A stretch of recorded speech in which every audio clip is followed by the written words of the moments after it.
Hi, everyone. It's Dr. Kimberly Harden.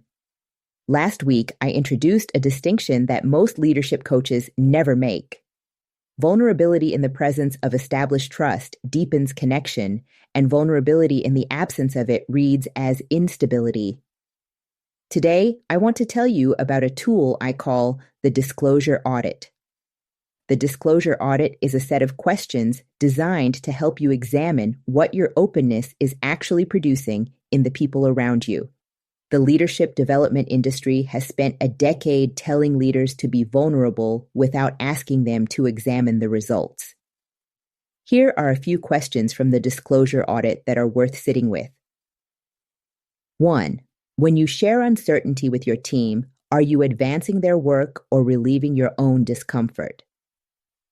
If your answer is that it relieves your discomfort more than it advances their work, that's not transparency. That's a transfer.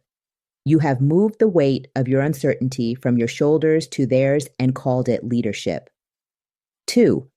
After you have been open with your team, do they move forward with more confidence, or do they absorb your ambiguity and carry it into their own performance? A team that grows quieter, more hesitant, or less decisive after their leader has been vulnerable is telling you something important.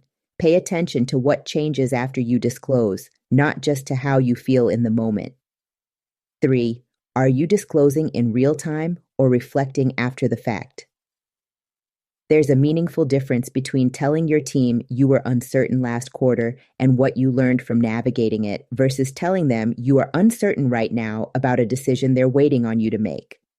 The first builds credibility, the second erodes it. Good intentions don't override impact. Your team isn't grading you on effort. They're quietly and continuously deciding whether you're someone they can count on. The Disclosure Audit is how you begin to take responsibility for what you may be producing without realizing it. Be sure to subscribe so you don't miss part 3 of this series. Talk to you soon.